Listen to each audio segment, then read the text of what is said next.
मुझे आपकी बात बहुत अच्छी लगी और मुझे लगा कि ये सबसे मुश्किल काम है, ये कह देना कि हाँ हमसे ये गलती हुई और आगे से ये नहीं होगी, या ये मैं माफ़ी मांगता हूँ, या पूरे समाज से मैं माफ़ी मांगता हूँ। ये दिखने में बड़ा आसान लगता है, लेकिन मुझे लगता है सबसे मुश्किल काम है।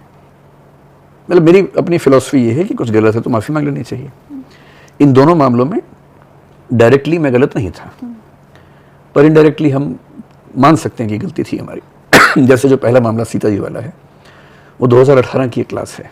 ये प्री यूट्यूब और प्री सोशल मीडिया, मतलब मेरे हिसाब से pre social media classroom discussion है।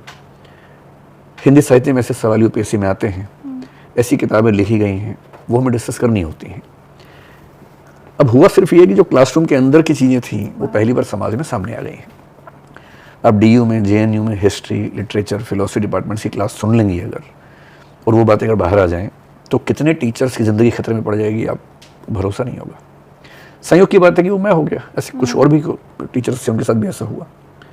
तो मैं एकदम क्लियर था कि मैंने क्लास में जो बातें कहीं प्रमाणों के आधार पर कहीं, यूपीएससी की रिक्वायरमेंट के हिसाब से कहीं, लेकिन उस चीज़ का बाहर आ जाना कॉन्टेक्स्ट से हटा के, छोटी सी क्लिप दिखा के, छोटी सी क्लिप है, जबकि उसी क्लिप का अगला वाक्य ही बड़ा स्पष्ट है। मैं उसमें कह रहा हूँ कि राम जी ने ऐसा कहा, और अगला वाक्य ये है, ये राम नहीं कह रहे हैं, ये कवि कह रहा है, और ये कवि लोग अपनी धारणाओं के हिसाब से चरित्रों को अच्छा बुरा बनाते रहते हैं। ये अगला वाक्य है, ये उस क्लिप में नहीं है, ये हट गया है, पिछला वाक्य हट गया है, बीच का एक वाक्य आ गया।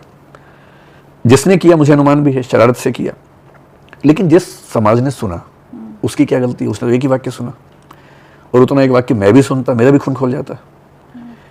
तो मैंने उस समय जो बात रखी एक चैनल पे जाके प्रमाणों के साथ, मेरा पर्सपेक्टिव बड़ा स्पष्ट था कि मैंने यूपीएससी की ज़रूरतों के हिसाब से, क्लास की ज़रूरतों के हिसाब से जो कहा प्रामाणिक कहा, और मैं अपनी बात पे टिका हुआ हूँ। लेकिन हाँ, इतनी सी बात सुन के किसी को बुरा लगेगा ही लगेगा। मेरे पेरेंट्स को बुरा लगा था, तो मैं उन सबसे माफ़ी चाहता हूँ जिनको बुरा लगा।